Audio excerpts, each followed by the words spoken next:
se dio que la niña, teniendo esa infección, le aplicaron una medicina de adulto. Tuvo que llegar al hospital. Estando en el hospital, la niña convulsionó de una manera tremenda. Se me avisa, tengo que viajar de emergencia, salgo el día sábado. Y llegando al hospital yo veo a la niña que convulsiona y convulsiona. Y pues le digo a una enfermera, mire, mi hija está convulsionando. Pero lastimosamente, mi amado hermano, en nuestros países, por falta de educación o por nuestra cultura, a veces cuando hay un grado alto de un doctorado, una enfermera o una licenciatura, como que se han ganado a saber qué. Y le digo yo a esa enfermera, la niña está convulsionando. Y ella me ve así encima del hombro y me dice, ¿cómo usted sabe? Me dice, como queriendo decir que yo no sabía de medicina. Le digo, sí está convulsionando, pero no me hizo caso.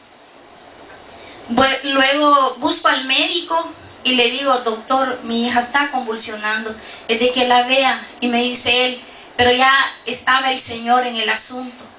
Y entonces me dice el médico, ¿cómo tú sabes? Me dijo. Y le digo, no, vaya a verla, le digo, ¿en qué camilla está? Y ya le digo yo en dónde está. El médico va y la ve y dice sí. Y cuando él la saca y la revisa, ve que el caso de la niña ya no es de ese hospital, sino de trasladarla a otro hospital especial para eso.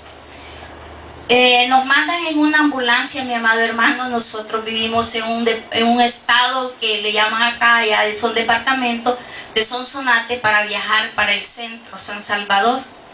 Durante el camino era una pelea tremenda entre Satanás y Dios. Y muchas veces el Señor nos hace pasar pruebas para probar nuestra fe, a ver cómo estamos parados, que es en la roca, que es Cristo Jesús.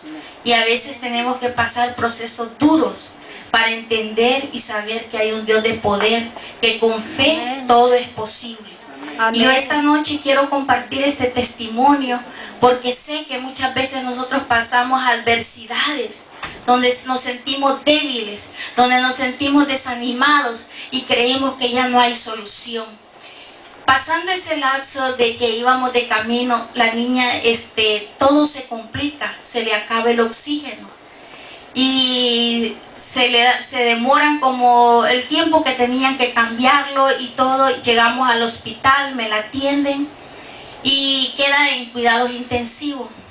Pero desde ese momento, pues la gloria sea para Dios. Amén. El padre de mi esposo es pastor, pastorea una iglesia allá en El Salvador. Y desde el momento que la iglesia se da cuenta, empieza a orar, a interceder. Anoche hablamos del poder que tiene la oración, de interceder, de orar y clamar, de ponernos en la brecha para poder interceder por otro. Hay poder en la oración de Dios. Y la iglesia se puso a orar. Y llegando nosotros a que me la dejan en cuidados intensivos, ve el médico todo lo que el expediente y me dice pues que se va a quedar en eso. El tiempo avanza, mi amado hermano, en esos cuidados intensivos.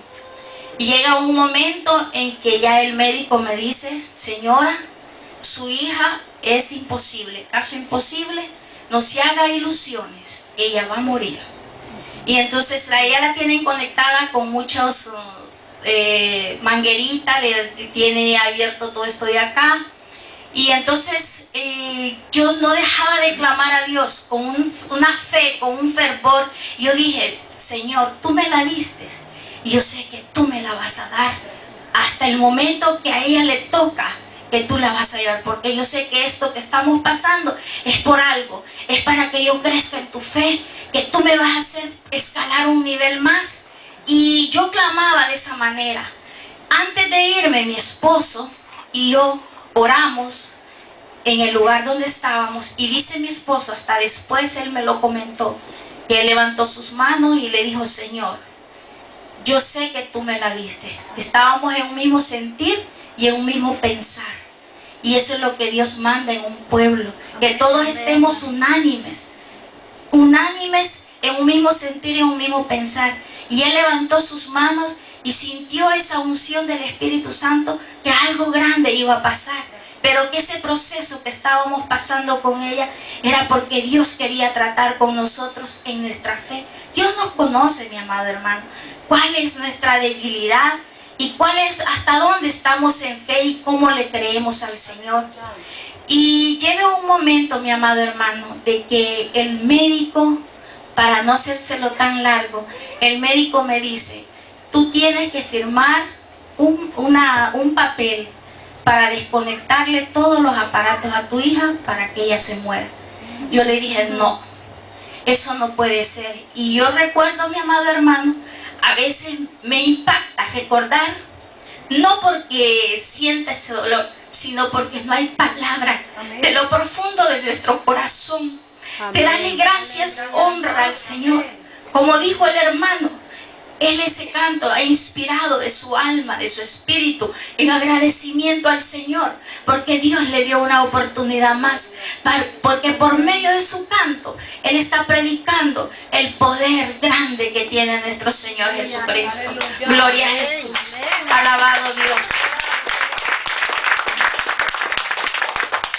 El médico me dice que yo tengo que firmar, pero le digo no, pero lastimosamente, mi amado hermano, las leyes de nuestros países no son como las de acá, que aquí si se hace algo todo es demanda o va en contra, puede perder su licencia.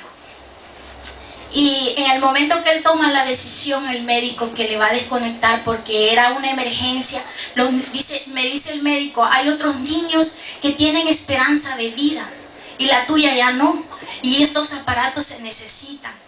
Son pocos. Ustedes saben la escasez que hay en nuestros países pobres. Y entonces vino el médico por su decisión propia. Él quiso desconectar esos aparatos en mi hija. La honra y la gloria sea para el Señor. Cuando Dios tiene un propósito en tu vida, no hay diablo que te rebate. Bendito Jesús. Él quiso hacer eso.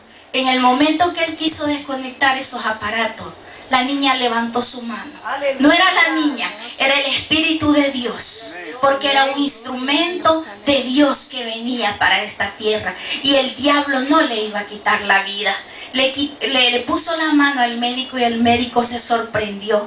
La saca de cuidados intensivos, mi amado hermano, y hace una junta de médicos y la ve, la chequea y me dice: mira, me dice, no somos responsables, me dice, te vamos a entregar tu hija porque hay necesidad de todos estos aparatos y hay otros niños que sí tienen esperanza de vida. Te la damos, pero te hacemos saber estas cosas. La niña no va a caminar, no va a hablar, y me la entregaron un vegetal. La niña llegó a ser un vegetal. Me la entregaron con su lengüita hasta acá, su mirada agujerada, y yo le dije: sí, démela. Yo me la llevo, porque yo sabía en quién había creído, que era el Dios Todopoderoso, que hace resucitar a los muertos. Y yo tomé a mi hija, gloria a Jesús, tomé a mi hija en mis manos, y en todo eso, pues mi esposo llamando, pero su fe nunca decayó, siempre se mantuvo en el nivel que Dios quería que estuviera, para saber que hay un Dios de poder. La gloria y la honra sea para el Señor, mi amado hermano. Esa niña que era un vegetal, cuando me la entregaron, el pueblo de Dios clamaba, oraba, intercedía por ella. Y ese pueblo nunca dejó de orar. Bendito sea mi Padre. La honra y la gloria sea para Dios. La niña tiene 14 años. El hombre me dijo que no iba a caminar. Ella camina, corre, va a la escuela, y si usted la ve, no es porque sea mi hija, ni porque tenga un esposo hermoso, pero es una preciosidad que el Señor ha dejado. Bendito sea Dios. Todo eso lo hace el Señor. Pero cuando nos aferramos en esa fe que Dios quiere que tengamos, bendito Jesús. Así que ahí está esa niña, para la honra y gloria de Dios. Siempre a veces cargando la foto de ella para mostrarle que es una niña tan linda, tan lista, que muchas veces cuando le conviene es una niña y cuando no es una señorita es más lista. Ella que mi esposo y yo juntos. Y eso es lo que hace Dios, esas maravillas. Así es que ese Dios que nosotros alabamos y bendecimos y glorificamos ese nombre, sobre todo nombre, es un Dios glorioso, poderoso. Y me impactaba del testimonio de este varón, que para Dios no hay nada imposible.